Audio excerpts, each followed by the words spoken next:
ভেবে রাজ্য পরিবহন দপ্তরের তরফ থেকে হাওড়া বালিগঞ্জ রুটে চালু করা হলো ladies special bus. Ladies special bus চালু হওয়ার খুশি মহিলা যাত্রীরা। আজ লেডিস স্পেশাল বাসের উদ্বোধন করেন রাজ্যের পরিবহন মন্ত্রী। বাসের মহিলা যাত্রীদের সুরক্ষার কথা ভেবে রাজ্য পরিবহন দপ্তরের তরফে হাওড়া থেকে বালিগঞ্জ রুটে লেডিস স্পেশাল বাস চালু হলো। এই বাস চালু হওয়ায় খুশি মহিলা যাত্রীরা। মূলত অফিস টাইমে ভিড় বাসে যেতে মহিলাদের এতদিন নানান অসুবিধা হতো। লেডিস স্পেশাল বাস চালু হওয়ায় মহিলা যাত্রীদের অনেক সুবিধা হলো। আজ এই বাসের উদ্বোধন করেন রাজ্যের পরিবহন মন্ত্রী স্নেহাশিস চক্রবর্তী। তিনি বলেন, আপাতত একটি বাস দেওয়া হলো। এই রুটটি সফল হলে আগামী দিনে দুটি শীততাপ নিয়ন্ত্রিত বাস দেওয়া হবে।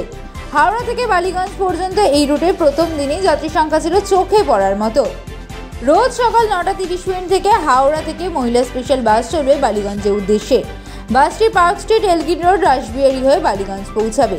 এই বাসের ড্রাইভার পুরুষ থাকলেও কন্ডাক্টর মহিলা হবে। আপাতত হাওড়া থেকে একটি বাসই চলবে।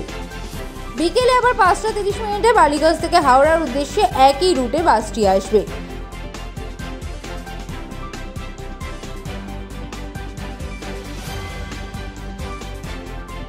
অনুষ্ঠানে আমাদের পরিবহন দপ্তরের রাষ্ট্রমন্ত্রী দিলীপ মণ্ডল সাহেব রয়েছেন, আমাদের সেক্রেটারি ডক্টর সৌমিত্র মোহন সাহেব রয়েছেন, WBTCর এমডি, ডেপুটি এমডি, সরকারি আধিকারিকরা সকলেই রয়েছেন। আমরা এই বাসটি মহিলাদের জন্য লেডি স্পেশাল বাস হিসেবে আমরা এটা চালু করছি পরীক্ষামূলকভাবে হাওড়া স্টেশন থেকে বালিগঞ্জ পর্যন্ত। এবং এটি park street, Elgin road, Hazra, Rashbehari হয়ে বালিগঞ্জে পৌঁছবে।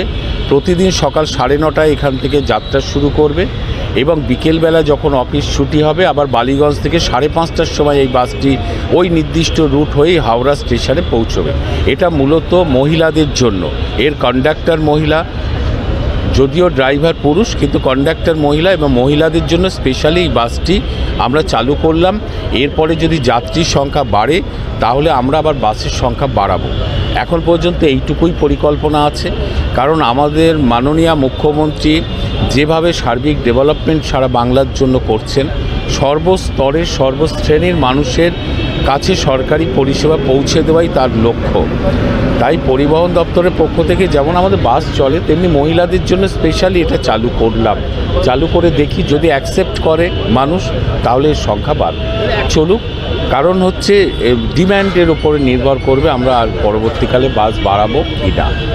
আমরা সেইটাকে খেয়াল রাখছি। আমরা কিছুদিন আগেই সমস্ত বাসগুলোকে আবার নতুন করে কালার করেছি, পরিষ্কার পরিচ্ছন্ন করেছি।